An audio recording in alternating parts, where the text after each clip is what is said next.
Ils sont revenus de Thaïlande. Ils essaient de reprendre une vie normale, mais c'est très dur.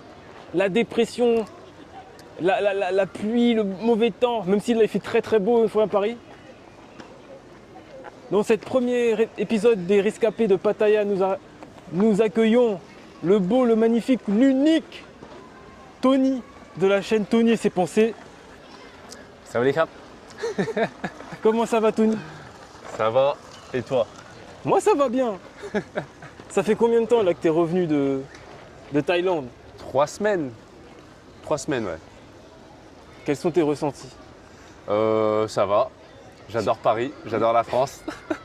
Non, en vrai, comme je t'avais dit, hein, j'ai eu le seum de revenir avant de revenir. C'est-à-dire quand j'ai booké mon billet d'avion, 2 semaines avant de revenir, j'étais là, oh, je me sentais triste. Je me sentais vraiment triste. Mais on peut voir qu'il y a beaucoup de gens qui, une fois qu'ils ont vécu, qui ont vu, qui ont goûté aux fruits interdits de la Thaïlande, c'est dur de reprendre une vie normale après. Quels sont tes ressentis par rapport à ça? Bah moi, dans mon cas, vu que c'est pas la première fois que je vais en Thaïlande, entre guillemets, j'ai l'habitude de revenir. L'année dernière, c'était pire. L'année dernière, j'ai vraiment. Si on avait fait cette vidéo l'année dernière, là, j'aurais été dans le bad. Je t'aurais dit, oh, je déteste. Je te laisse retourner dans tes sentiments. Je m'en souviens, en fait, l'année dernière, quand je suis revenu, je suis venu te voir quelques jours après à Toulouse. Et même si Toulouse, j'aime bien, comparé à Paris, je trouve que voilà quoi, c'est différent et tout ça. Mais j'étais quand même resté en Thaïlande. Et je sais que énergétiquement, bah, j'étais vraiment pas bien. J'ai dû prendre plusieurs semaines, voire au moins 2 mois pour revenir en France et me réhabituer. Et à ce moment-là, vraiment je le sentais, la différence d'énergie et tout ça. Là, c'est complètement différent parce que je sais que j'y suis encore en Thaïlande. Dans le sens où moi, c'est bon, j'habite là-bas, je m'installe là-bas, il n'y a pas de problème. Donc là, je suis en France, mais c'est temporaire. Donc j'ai pas le même niveau de tristesse, on va dire, par rapport à « oh, je reviens en France ». Mais qu'est-ce qui pourrait expliquer cette dépression qu'on entend souvent dans les commentaires? Ah, j'arrive plus à m'en remettre, j'en peux plus. Il y a même des gens qui ont dit je n'ose même plus remettre les pieds en Thaïlande par peur de ressentir encore ce sentiment atroce et dégueulasse. Qui dit ça? Beaucoup de gens qui sont venus en Thaïlande et qui savent que leur vie n'est pas en Thaïlande et que leur vie, ils ont des responsabilités en France, en Europe, et ils ne peuvent pas se projeter en Thaïlande.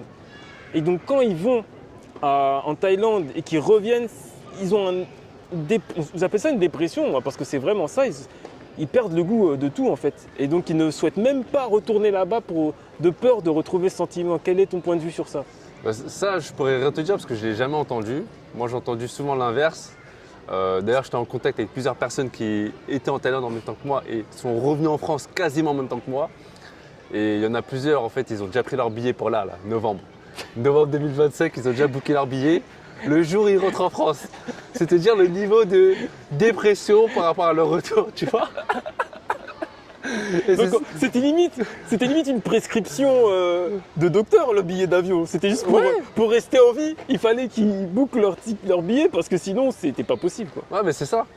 Justement, j'ai jamais entendu le côté ah, vas-y, j'y vais plus parce que j'ai pas envie de revivre ce retour douloureux en France. Non, c'est l'inverse. J'ai vraiment connu quelque chose de nouveau là-bas. Il m'en faut encore. Bon, là, je suis en France temporairement, mais j'y retourne. Et ça, ce cas de figure, ça arrive tout le temps. Ouais. Toutes les personnes, ça arrive. Mais le temps de revenir en Thaïlande, je ne sais pas combien de temps ça prend pour les gens, mais c'est sûr, ils y retournent. Mais qu'est-ce qu'ils font? Qu'est-ce qui les rend déprimés? C'est la différence, hein, tout simplement. Quelle différence? En vrai, quand tu es en Asie, là, on parle de la Thaïlande. Quand tu es en Thaïlande, c'est le Shinsekai. Hein. C'est Peux-tu expliquer à nos téléspectateurs qu'est-ce que le Shinsekai? C'est le monde en fait où tout est différent. Je ne vais pas dire que tout est beau, mais tu vois, tu as dit une phrase que j'ai beaucoup aimée, qui m'est restée en tête. Tu as dit « j'aime l'homme que je deviens quand je suis en Thaïlande ».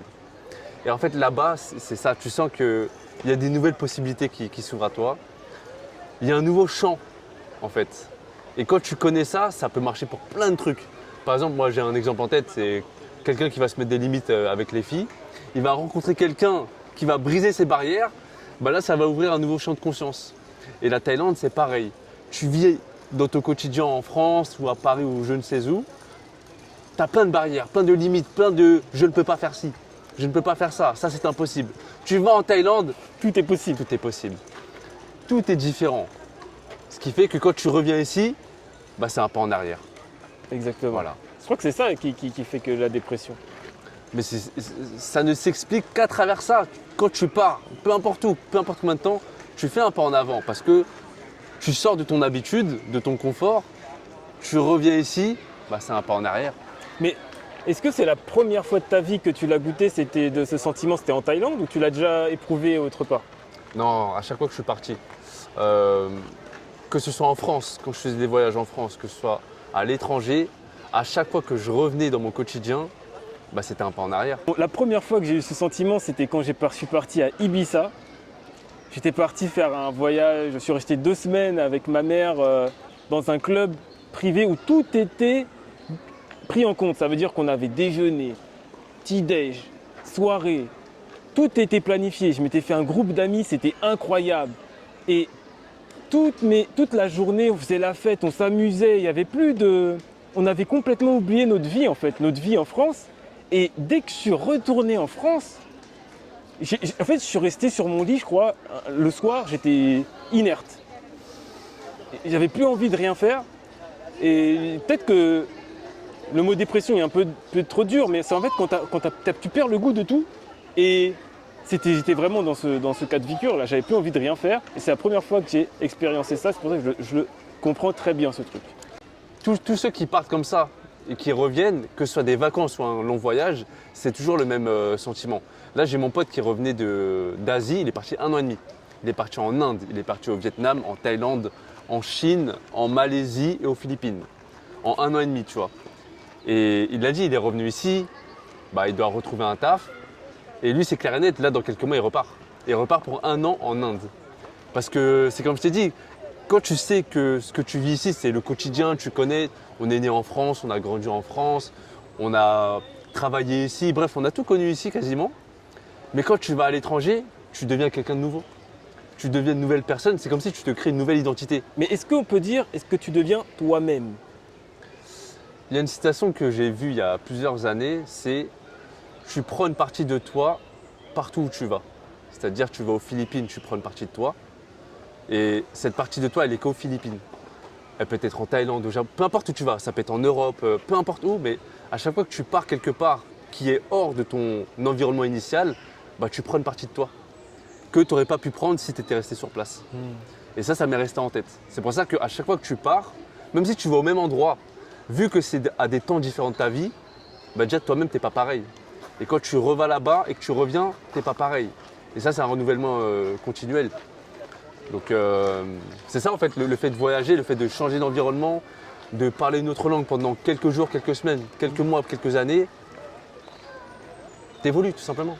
Et pour toi, personnellement, si tu avais une chose qu'on peut dire qui te manque le plus de la Thaïlande en France, qu'est-ce que ce serait? Et ou s'il y a un truc en Thaïlande que tu pourrais mettre en France, qu'est-ce que ce serait?